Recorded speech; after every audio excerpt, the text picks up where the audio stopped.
हिमाचल में इन दिनों बारिश न होने से जहां सूखे की स्थिति बनी हुई है, तो वहीं बढ़ते वायु प्रदूषण ने भी वहां लोगों की समस्याओं को बढ़ा दिया है, क्योंकि जंगलों में लगातार आग लग रही है और इस आग की वजह से धुएं के गुबार बने हुए हैं, जिसके चलते लोगों को सांस लेने में भी दिक्कत आ रही है। लेकिन इन धुएं के पीछे पहाड़ियां भी अब अदृश्य होने लगी हैं और ये सर्वसुलभ स्वास्थ्य सेवाओं से स्वस्थ हिमाचल का सपना हो रहा साकार।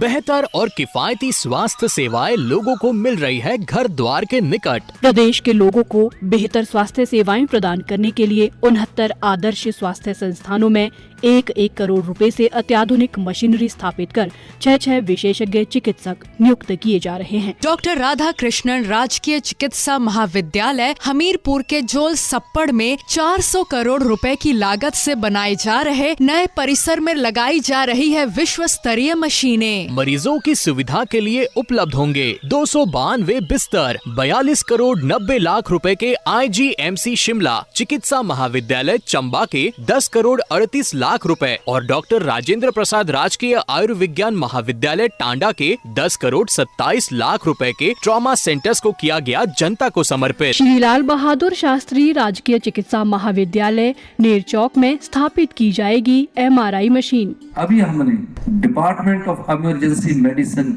को नया स्वरूप दिया है, कैजुअलिटी का नाम भी बदला है और पर डॉक्टर कहा कि ये 8 घंटे ड्यूटी देगा। हमने कहा world class doctor patient ratio होना चाहिए, स्टाफ नर्स पेशेंट रेशो होना चाहिए। और हमने अब फैसला किया है कि गायनिंग में 4 पेशेंट को 1 नर्स देखेगी, पहले 12 को देख रही है।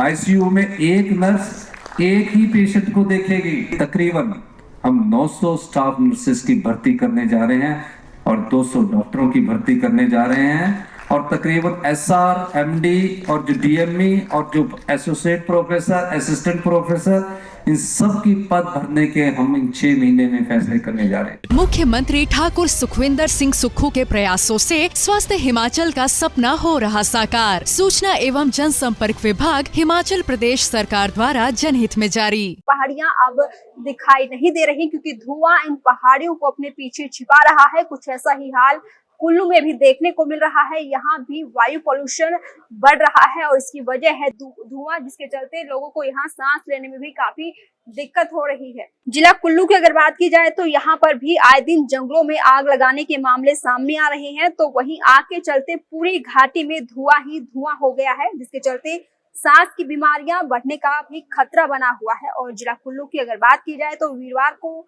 जंगलों की आग के चलते पूरा इलाका धुएं से भर गया है और धुएं से फैले प्रदूषण के चलते आमने सामने की पहाड़ियां भी दिखना बंद हो गई हैं। ऐसे में वाहन चालकों को भी सड़क पर दिक्कतों का सामना करना पड़ रहा है। बीते दिन भी जिला कुल्लू की महाराज कोठी के जंगलों में शरारती तत्वों के द्वारा आग लगाई गई, जिस कारण अभी भी घाटी के जंगल सुलग रहे हैं।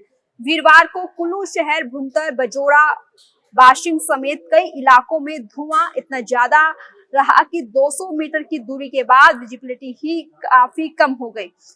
वहीं इस धुएं के चलते क्षेत्रीय अस्पताल में भी अब सांस की समस्या लेकर मरीज पहुंच रहे हैं। ऐसे में अब लोगों की नजर आसमान पर टिकी हुई है और आखिर कब आसमान से बारिश होती है और जंगलों की आग इस बारिश से बुझ पाती है। वहीं कुल्लू के स्थानीय निवासियों से जब बात की गई तो उन्होंने क्या कुछ कहा, आइए आपको सुनवाते हैं। जो आने वाला समय है यहाँ ये मुश्किल भरा है, खासकर हमारे ग्रामीण क्षेत्रों में जो बागबान है और हमारे जो पर्यटन व्यवसाय से जुड़े हुए लोग हैं, उनके लिए जब तक जो है आपकी बर्फबारी और बारिश नहीं आएगी तब तक जो है सिंचाई करना जो है बहुत कठिन काम है। इधर ना ही जो सेब के तौलिए बनते हैं ना वो बन पाएंगे और ना ही कोई पर्यटन का व्यवसाय आगे बढ़ पाएगा। और जितने भी आप देखते हैं कि ये खासकर जो ये महीना जो है पूरे वर्ष भर पूरा इफ़ेक्ट डालता है।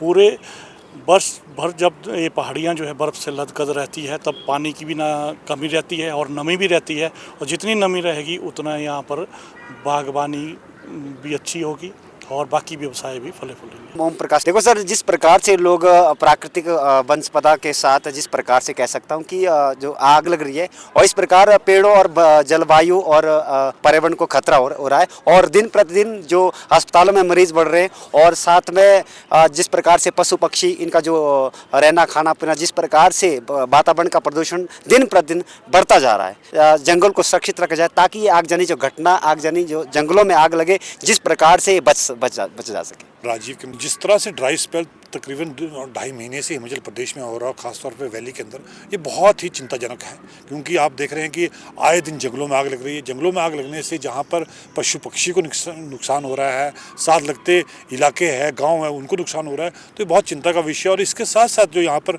लोग टूरिज्म से, व्यवसाय से जुड़े हैं, उन्हें दिक्कत आ रही है, क्योंकि इस वक्त जो टूरिज्म का इन्फ्लो था, टूरिस्ट का इन्फ्लो था, वो खास तौर पर बर्फ़ देखने के लिए आता था। उसके साथ साथ यहाँ पर जो बागवानी लोग हैं, जो खासतौर पर सेब उत्पादक है, नाशपाती उत्पादक है, उन्हें दिक्कत आ रही है, क्योंकि वो काम नहीं कर पा रहे अपने बगीचों में, क्योंकि ड्राई स्पेल इतना है। और उसके साथ साथ जहाँ आपका लोअर एरिया था, जहाँ पर कोई गेहूं की फसल लगाते थे या कोई और फसलें लगाते थे, उन्हें भी दिक्कत आ रही है। तो मुझे लगा बहुत बड़ा चिंता का विषय है, खासतौर पर हिमाचल प्रदेश में 2.5 महीने से जो ड्राई स्पेल हो रहा है, वो आम जनता के लिए एक चिंता का विषय बन गया है। मुझे लगता है कि जो ये ड्राई स्पेल है, ये शायद चेंज ऑफ वेदर भी है, लेकिन कहीं ना कहीं हम इंसान भी इसके लिए खुद जिम्मेवार है कि हम जिस तरह से अंधाधुंध जंगलों को काटते हैं, पर्यावरण को की रक्षा नहीं करते। तो मुझे लगता है कि आज एक समय आ गया है जहां हम जंगलों को भी सेफ रखें, पशु पक्षियों को भी का भी ध्यान रखें, और ख़ास तौर पे बेमतलब की, बेफजूल की कहीं पे भी आगजनी का काम ना। मेरा नाम सौरभ शर्मा है। जिस तरह से लोग जंगलों में आग लगा रहे हैं, आप देख सकते हैं प्रदूषण किस तरह, हमारा वातावरण जो है चारों तरफ धुआं धुआं हो चुका है, जिससे कई पशु पक्षी जो है जलकर राख हो रहे हैं, और कहीं ना कहीं मौसम में भी बदलाव हो रहा है। तो ये कहीं ना कहीं जो है कई बीमारियों को भी एक जन्म दे रहा है। तो मैं लोगों से यही उम्मीद करता हूँ कि इस तरह की हरकतें ना करें, जंगलों में आग ना लगाएं। तरीके से हमारे जो बागवान भाई होते हैं, किसान भाई होते हैं, नई फसलें उगानी होती है, कटिंग वगैरह जैसे इस टाइम होती है, तो वो बारिश के कारण सब कुछ रुक चुकी है, क्योंकि बारिश नहीं आ रही। तो कहीं ना कहीं जो है इस सब में जो है हमारी भी कमियां है, हम लोगों को जागरूक नहीं कर पा रहे, और साथ में लोग जंगलों में जिस तरह आग लगा रहे हैं, इस कहीं ना कहीं ये भी एक जो है बारिश ना आने का कारण है। DS ठाकुर उर्फ रिंकू शाह है। वर्तमान समय में देखिए जो विजिबिलिटी है, जो धुआं है, इसका मुख्य कारण है जंगलों में आगजनी होना। क्या मैं प्रशासन से ये पूछना चाहता हूँ, और वन विभाग के मुख्य अधिकारियों से, और उनसे पूछना चाहता हूँ कि आपने जो जंगलों में आगजनी हुई है, इसका मुख्य कारण आपने क्या जाना कि आखिर ये आग किसने लगाई है? अगर किसी ने ये आग लगाई है, तो क्या उनके खिलाफ कोई कार्रवाई हुई है, कानूनी कार्रवाई हुई है, कोई FIR हुई है? ये जो आगजनी है, ये हर वर्ष होती है, और क्या ये जो लोग आगजनी कर रहे हैं, जिससे कि पूरा हमारा क्षेत्र आगजनी से प्रभावित हो रहा है, जंगलों में आगजनी हो रही है, जीव जंतु मर रहे हैं और वन्य प्राणी मर रहे हैं, क्या इन ऐसे लोगों के खिलाफ आपने आज तक कितनी FIR की है?